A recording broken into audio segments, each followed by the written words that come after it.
in a sense, but I kind of want to talk about reasons maybe why they don't go to school. Mm. Um, and then what would happen if they actually did have a quality education? Mm. So one of the topics about not going to school, safety concerns. So if a school if it's a co-ed school, then oftentimes girls are abused even at school by the boys that are there because again, boys are revered. It's a higher status. So sometimes the girls are abused there. Sometimes if they have to walk a long distance, then they are again attacked and abused and raped going to and from school. Mm. Or even if school they can afford it, the tuition cost to go to school. Because here, I mean, most of the people here in Williamson County where I am, like it's an amazing school system. So it is free. It's a free public education that is incredible. Mm. But there they don't have that option. Everything is private school to them. So even if they can afford the tuition, they can't afford the uniforms, the textbooks, the supplies, all of that stuff. What is another reason, and you're going to touch on it, is health. Yeah. So, and let me begin. Okay. So in 2000 and I want to say around 2004, 2005, I was in Kenya. And I was doing some work. There's a giant slum called the Kibera slums just outside of Nairobi. And it's one of the world's largest slums. People living in these, like on top of each other with, makeshift roof and housing everywhere. And while we were there, I visited a number of schools. And it was the first time I got exposed to the issue of one of the reasons why a lot of girls miss so much school. And it's a problem that we don't really have in the United States, but it's a simple fix, is that young girls in developing countries don't have access to feminine products. Mm-hmm. Right? And now I'm a guy. I don't really know a whole lot about this, and it's weird to talk about it. And probably you gave me this topic so I'd swing. But on average, young girls are missing at least 5 days of school a month because of this, because they don't have access to feminine products and things that we do here that we just take for granted here in the US. But in a lot of cultures around the world, during that time, they're considered unclean and dirty and again, shameful. And so they don't go to school. And so you've got a huge disadvantage of when, a young girl is missing a quarter of her schooling every single month and she falls behind. Mm-hmm. To me, that's a problem that can be solved both with education and then, giving them the products that they need to be able to celebrate being a woman, because it is a wonderful and an amazing part of being a woman. But yeah, I mean, that was shocking. And I was talking about Kibera. So when I was in the Kibera slums, that was one of the things that we actually went in there with feminine products and a whole bunch of stuff, and we delivered it to schools, and then the ladies in our team actually did some classes with the girls to talk about, I guess how the products work and all that sort of stuff. I don't know all the details, but I just remember being shocked even back then. It was a huge problem. Yeah. It still is a big problem.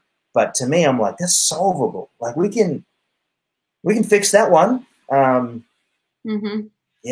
And it's, again, going back to that shame thing, like they are shamed. A lot of these girls, before they even have their first period, don't know what's about to come because their siblings or their moms or their aunts, they're all family there. If you live in the same village, you're all family.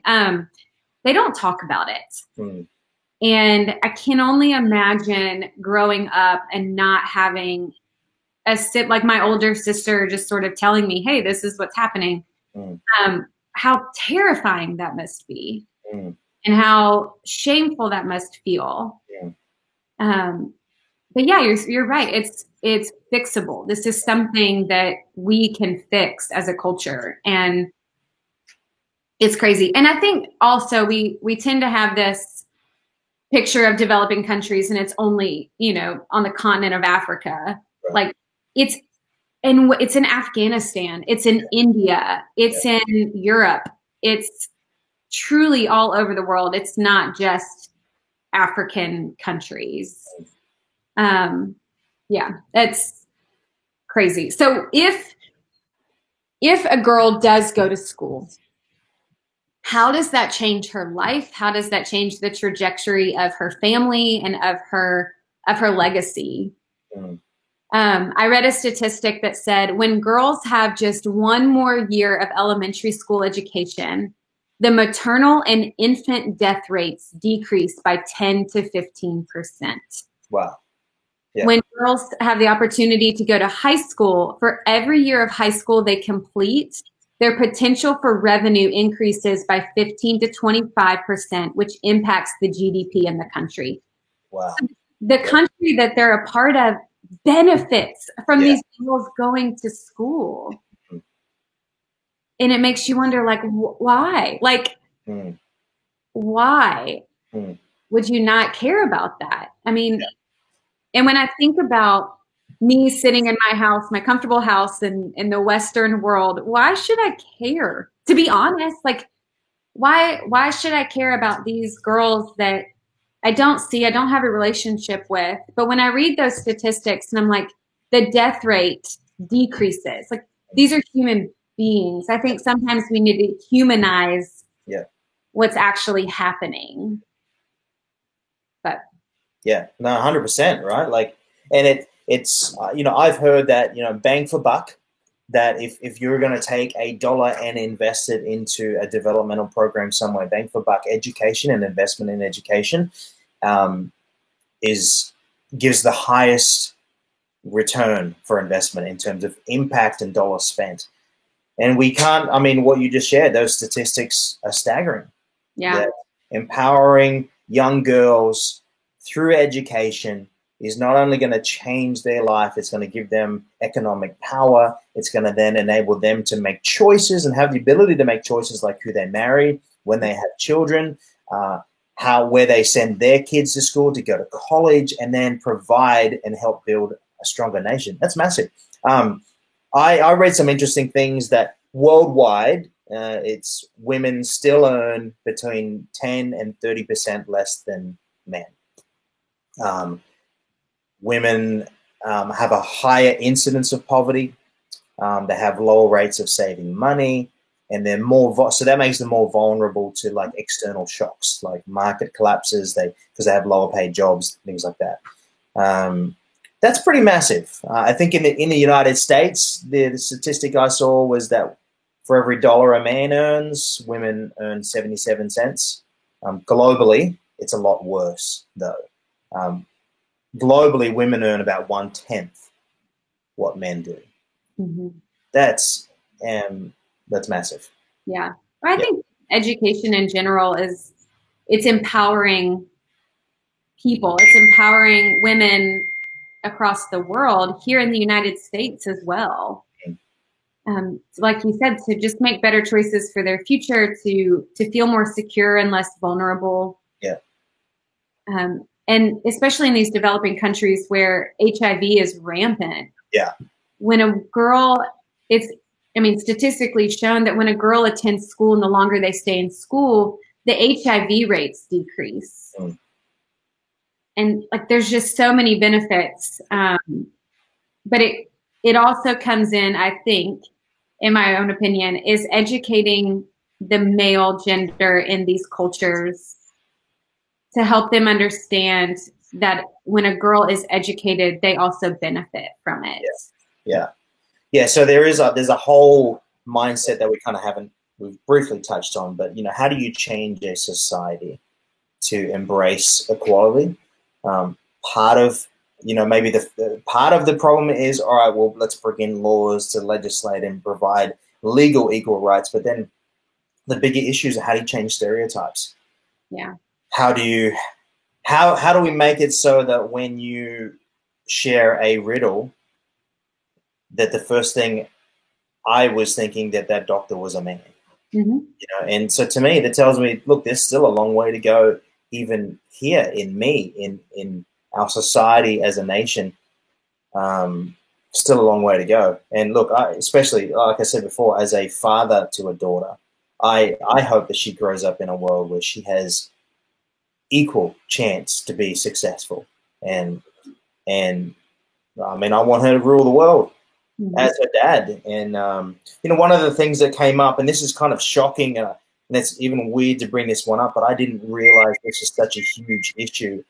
I don't know if this came up in your research, but in some cultures around the world, there's a thing where what they call like female circumcision or female genital mutilation. It's literally where, as a young girl, they will take away her ability to enjoy sex or for pleasure or anything like that. And it's horrific. I read that 133 million girls have experienced that, where that gets taken from her, not by her will or by her choice, mostly in Africa and the Middle East. But in other cultures around the world, that is a very cultural issue. In fact, I think maybe it was you or somebody had shared a story about somebody didn't even realize it was an issue until, was it you that was sharing that story? Well, yeah. It was a lady who was from Africa sharing her own personal story of she was set to be a child bride. And it's like a week-long ceremony leading up to it.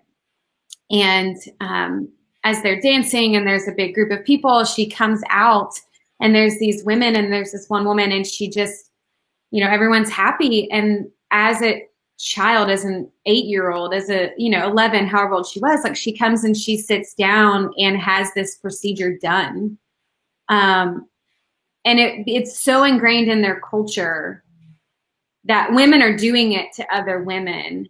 But it wasn't until this woman went to college here in the United States and learned that that was not okay. And she also said that, she's walking around her village one day and there was a man who I think was from the village or was from African descent. And he was there and he was walking around with like nice, a nice white t-shirt and white tennis shoes and had a camera. But what she noticed the most was he was happy. And she said, I want that. And so she asked him, he said he was in college here in the United States. And she said, okay, whatever I have to do, I want to go there. Just tell me how to get there. And so she did. She ended up coming here to the United States to go to college. And that's where she learned that this ritual is not okay. That millions of girls are facing it daily. And it's a lot about choice, isn't it? I think a lot of the issues we've talked about today is when a woman or a young girl doesn't have the right to choose her future, her health, her partner, and then that's a problem. I mean, what the big fix here is, we need to empowering people, young girls, women around the world, to be able to have the same rights and decisions that every young boy and every man has. Yeah. As a mum, I mean, what are